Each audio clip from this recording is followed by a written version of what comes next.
안녕하십니까. 9월 15일 수요일 영국의 소리방송 빅타연입니다.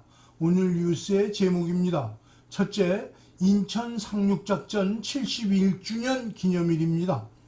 둘째, 김정은이 발사한 순항미사일 보고입니다. 셋째, 슈퍼마켓에서 식료품 가격이 오르고 있습니다. 첫 소식입니다. 오늘은 인천 상륙작전 71주년 되는 날입니다.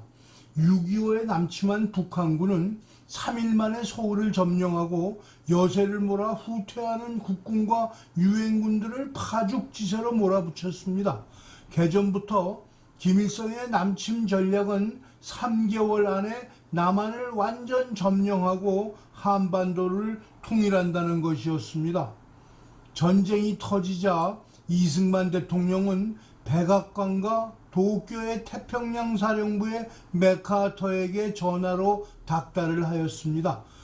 당시 주한미군은 트루만 대통령의 에치슨 라인 발표와 함께 남한에서 철수하였고 하지 중장이 맥카터 사령부와 한국 사이를 오가는 미군 장군이었습니다. 전쟁 발발 보고를 받은 트루만 대통령은 맥카터 사령부의 인민군을 38선 이북으로 쫓아버리라고 지시했습니다. 인민군의 8월 총공세로 국군은 더욱 위축되어 낙동강 이하의 경상남북도만 남은 상태였습니다. 정부는 부산에 자리하고 있었고 최전선은 대구 팔공산에 형성되고 있었습니다. 1950년 9월 15일 유엔군 사령관 더글라스 맥도날드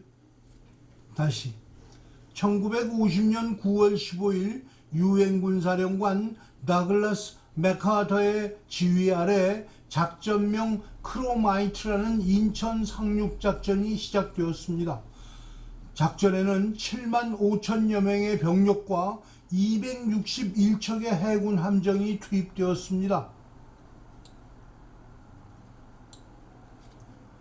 그리고 2주 후 유엔군과 국군은 서울을 수복하게 됩니다. 간만에 차이가 심해서 썰물 시간에는 2.5km나 되는 갯벌이 노출되는 인천을 무거운 무기들을 상륙시키는 교두보로 사용하리라고는 김일성은 생각하지 않았습니다.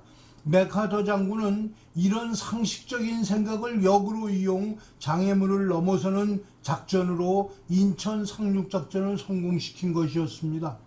북한은 물론 주사파 정권이 가장 싫어하는 기념일 중에 하나입니다. 다 이긴 전쟁을 인천 상륙작전으로 인해 보급로가 끊기면서 인민군들이 산속으로 숨어들었고 김일성마저도 평양을 버리고 간도로 건너가 항미 원조 기체 아래 중공군이 전쟁에 개입하는 1월 4일까지 숨어 지내게 되었기 때문입니다. 철천지 원수였던 중공을 이념이 갖고 북한의 친구라는 이유로 굴종 외교를 맺고 있는 주사파 정권에서 오늘을 기념할 이유가 없죠. 그들에겐 생각하면 억울하고 원통하기까지 한 날이었기 때문입니다. 오늘 오전 우파 정당, 우리공화당이 정당으로서는 유일하게 인천에서 기념식을 가지고 친중 정권을 척결하자는 결기대회와 함께 기자회견을 열었습니다. 우리는 5년 내내 그들과 투쟁했어요. 대한민국의 많은 것을 막아야 된다. 선배들이 우리한테 지켜준 자유정신을 지켜야 된다. 이 자유정신을 지켜야 된다는 국회의원 한 사람 있었습니까? 고세들한테 지금보다 좀 더 자유로운 나라, 지금보다 좀 더 풍요로운 나라, 지금보다 좀 더 국방과 안보가 튼튼한 나라를 물려줄 책무가 2021년 살고 있는 우리들한테 있는 거 아닙니까? 통로의 30년 동안을 우리 세대만 누리면 되겠습니까? 그것은 역사적 책무를 방기한 배신입니다.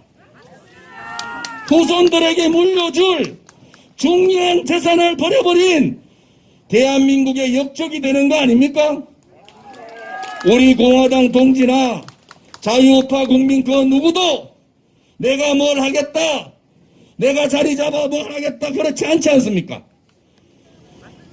우리 공화당이 쓰레기 같은 잡초들이 모여있는, 양아치들이 모여있는 그러한 정당하고 다른 것은 민초들이 뭉친 겁니다. 둘째 소식입니다. 13일 월요일 저녁 김정은은 순항 미사일을 발사했습니다. 발사된 미사일은 1,500km를 날아가 목표물을 정확히 맞출 수 있는 성능을 가졌다고 미국의 전문가들이 발표하였습니다. 관련 내용 VOA 영상으로 보시겠습니다. 미국 정부는 북한의 순항미사일 발사가 이웃나라는 물론 국제사회에 대한 위협을 강조한다고 지적했습니다. 그러나 북한과의 외교에는 여전히 열려 있다면서 언제 어디서든 만나자는 미국의 제안도 여전히 유효하다고 강조했습니다. 첫 소식 함지하 기자가 보도합니다. 존 커비 미국 국방부 대변인은 13일 정례 브리핑에서 북한의 순항 미사일 발사 보도를 인지하고 있다며 상황을 계속 주시하겠다고 밝혔습니다. 그러면서도 이번 미사일 발사는 이웃나라 등에 대한 북한의 위협을 강조한다고 지적했습니다. We're going to continue to monitor the situation, and we're absolutely consulting with our allies and partners in the region.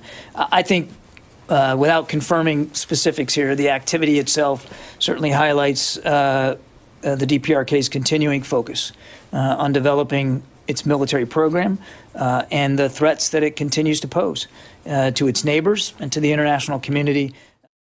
커비 대변인은 이번 발사를 유엔 안보리 결의 위반으로 보느냐는 질문에는 직접적인 답변을 피하면서도 일반적으로 알려진 순항미사일과 탄도미사일의 차이점을 설명했습니다.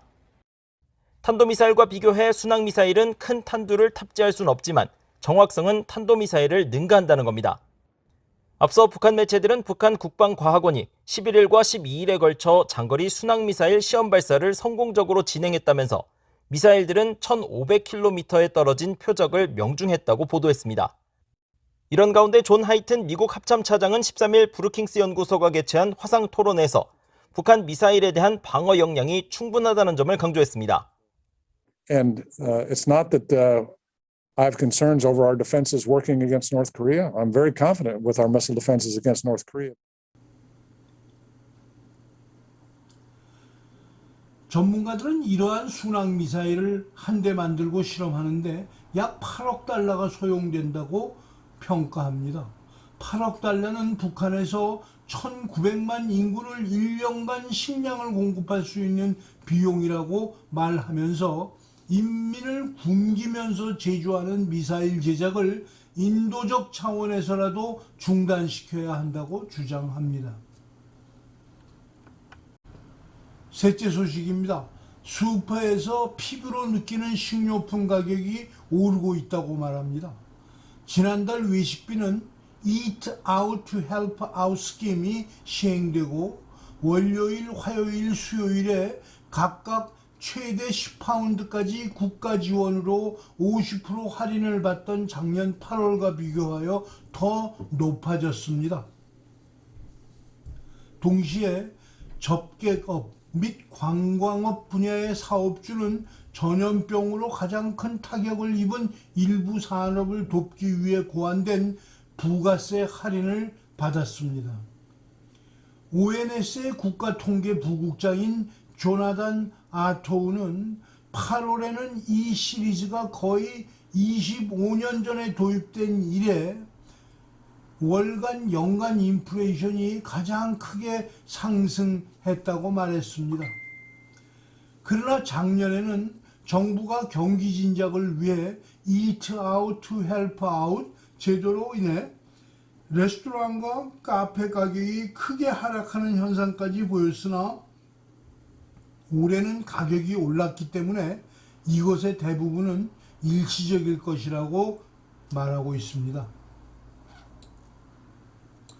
올해 8월에는 교통비도 올랐습니다.